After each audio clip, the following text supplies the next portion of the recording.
In an exclusive interview, Apple CEO Tim Cook is revealing new details about the Racial Equality Initiative.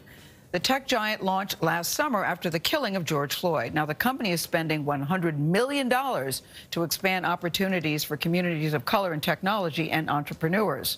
Cook and his vice president, that's Lisa Jackson, who heads this initiative, are building new learning centers and teaming up with historically black colleges and universities.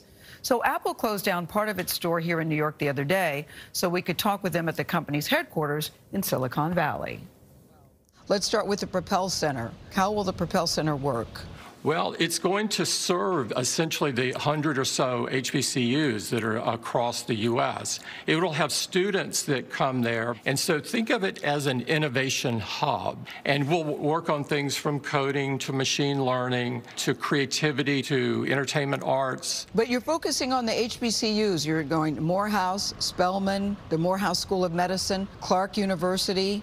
It's about giving people opportunity. I can't wait to see students that are able to enjoy the Innovation Hub, the Propel Center. What exactly will they get there, Tim? You're going to learn things about machine learning. You're going to learn things about coding. You're going to learn about entrepreneurship. A lot of the things that we do here will be in the curriculum there. Were you a good student, Tim, when you were in school? Were you a good student? Well, you know, Gayle, I tried to be. I'm going to take that as a yes, but go ahead.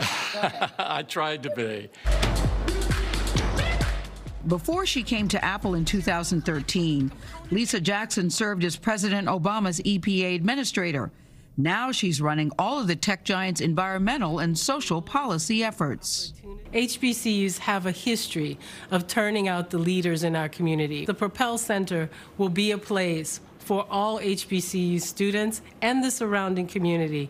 It's a place for Apple and other companies to plug in to the HBCU talent pool. We know that the talent is already there.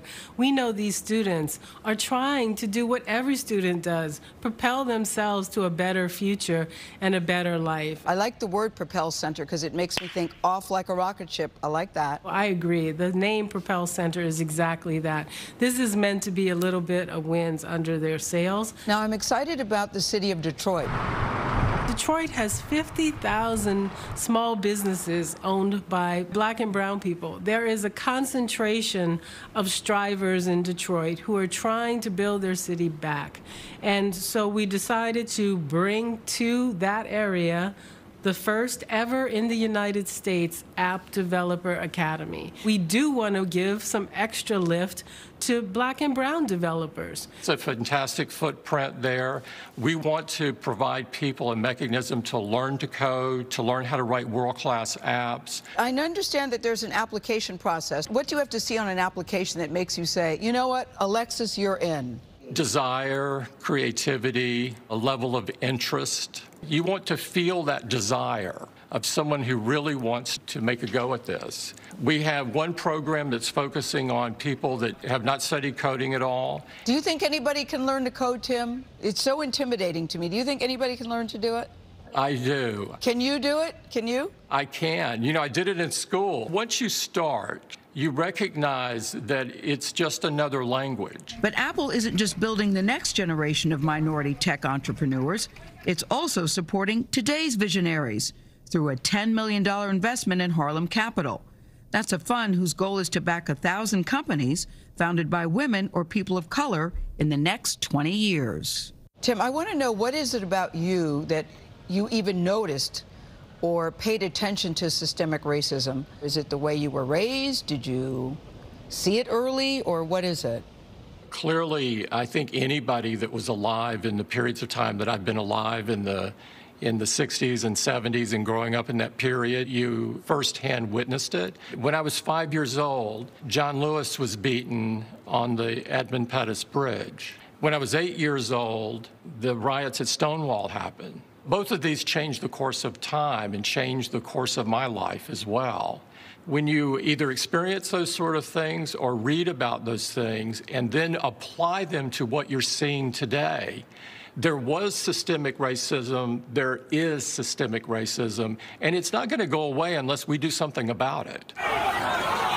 Cook is speaking out about the current political situation as well. He was shocked by last week's violence in Washington.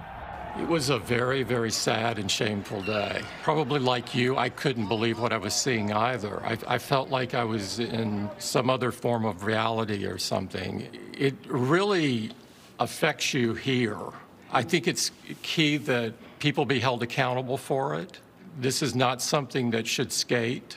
Cook is holding accountable the social media app Parler. It's popular with the far right. Claiming it failed to remove language inciting violence from its platform, Apple removed it from the App Store over the weekend, effectively preventing anyone with an iPhone from using it. Parler has some issues with moderation. There are some incitement to violence examples on there, and they need to step it up on the moderation. And our hope is that they do that and get back on the store. Oh, so they could get back on the store? They could? Yes, we suspended them. We did not ban them. Oh, because the CEO, as you know, he's raising issues about his right to the First Amendment. What do you say about that concern?